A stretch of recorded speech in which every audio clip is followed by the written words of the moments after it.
क्रोध, गुस्से को नियंत्रण में करना जरूरी है।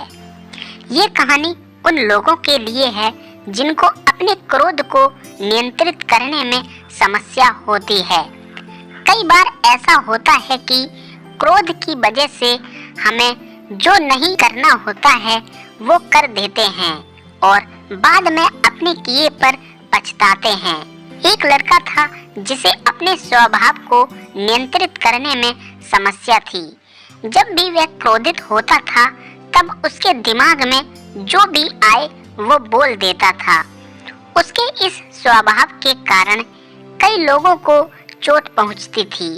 उसके घरवाले भी उसके इस स्वभाव के कारण काफी परेशान रहते थे। उसके पिता को उसके इस स्वभाव से उसकी चिंता होने लगी थी और उन्होंने ठान लिया था कि मैं अपने बेटे का यह स्वभाव बदल के ही रहूंगा। एक दिन पिता ने अपने बेटे को कील और हथौड़े का एक थैला दिया और कहा, हर बार जब भी तुम क्रोधित हो तब एक कील को लेना और हमारे घर के पीछे जो दीवार है उस पर लगा देना।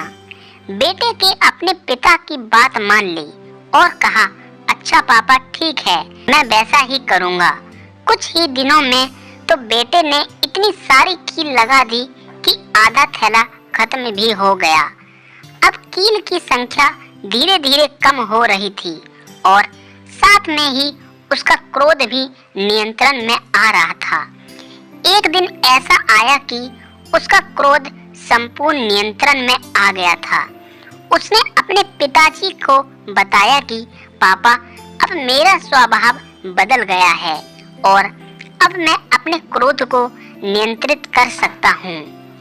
उसके पिता ने उसको हर दिन एक कील निकालने को कहा और कहा कि अपना आपा ना खोएं। बेटे ने भी पिता का कहना मान लिया और हर रोज दीवार पर लगी कील में से एक कील निकालने लगा।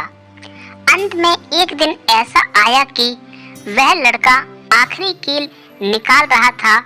पिता ने अपने बेटे से कहा, तुमने बहुत अच्छा किया, पर क्या तुम इस दीवार में जो छेद है वो देख रहे हो? बेटे ने कहा, जी पापा, मैं देख रहा हूँ कि वो छेद वैसे के वैसे ही हैं। पिता ने बेटे को समझाते हुए कहा, इसी तरह जब भी तुम क्रोध में आकर लोगों को कुछ भी बोल देते हो तब उस व्यक्ति के दिमाग में भी एक निशान छोड़ देते हो, जैसा कि कील के कारण इस दीवार पर निशान है। बेटे को उसके पिता क्या कहना चाहते थे अब वो समझ में आ गया और उसने अपने क्रोध को नियंत्रित करना भी सीख लिया। तो दोस्तों, इस कहानी से हमें यही शिक्षा मिलती है कि गुस्सा बेहद खतरनाक चीज है। जब भी हम गुस्से में आकर किसी को कुछ भी कहते हैं तो हो सकता है कि सामने वाले को वो बात पसंद ना आए या हमारे कारण उन्हें बुरा लगे। तब बाद में माफी मांगने पर भी हम अपने बोले हुए शब्द को वापस नहीं ले सकते। इसलिए हमारे लिए अच्छा यही है कि हम अपने गुस्से को नियंत्रण में रखें और कोशिश करें कि गुस्से में या क्रोध में कोई फैसला ना लें। शांत रहें, वरना बाद में पछताना पड़ सकता है। धन्यवाद।